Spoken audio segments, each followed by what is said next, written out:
առաջին հայացքից ողջունելի, շատ ցանկալի, բաղձալի հայտարարություն է, նախ ես եւս շնորհավորում եմ մեր ազգին, խորհրդանշական օրը պատիվ ունեմ այսօրով ձեր տաղավարում գտնվել։ Ինչպես ասացի, այո, շատ լավ հայտարարություն է, որպես այդպեսին, ուղղակի բովանդակություն է ցավոք այդպեսին։ Դե բանակցողն է ասում, այդ իմաստով։ Եթե ասում է ինչ որ մի բան գիտի կամ կա ինչ որ պայմանավորվածություն, որ այդքան վստահում է, ընդ որում դա արդեն որի՞որդ անգամ ասում է։ Բայց եկեք ուրիշ բան ձեզ ասեմ, ընդամենը 2 օր առաջ Երևանյան երկխոսության ժամանակ այնտեղ լրիվ հագասական բաներ էր ասվում։ Օրինակ ասվում էր, որ ձեր մեջ բերածներ ասվում, որ բացառվում է պատերազմ, որտեղ պատճառ չկա այլևս,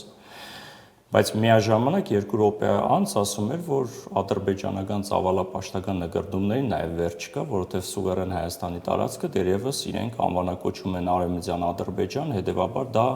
առավելապաշտական նկրդում է եւ դա իրենց քաղաքական օրակարգի բաղադրիչ է։ Ընդ որում դրա մասին նորից է ակտիվացրել Ադրբեջանն այդ թեման, որից ինչ որ առժամանակ հրաժարվել է։ Ընդ որում ներառելով նաև իրանական կողմը այստեղ, հա, տեսնես։ Տեսեք, ալբանական հանդիպման անմիջապես հետևեց Օրբանի հետ հարցազրույցը։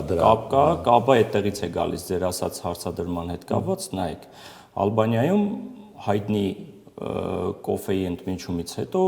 Օրբանի հետ հանդիպման ժամանակ Ալիևը հստակ ասաց, որ ճար չկա, այսպես ասած, ժողովրդական լեզվով։ Վաղ թե ուշ 2 պայման բավարարելու են, խոսքը վերաբերում էր սահմանադրության փոփոխության, եւ դա այնքան վստահ էր ասում, որ տպավորություն էր, որ կա արդեն իսկ համաձայնություն։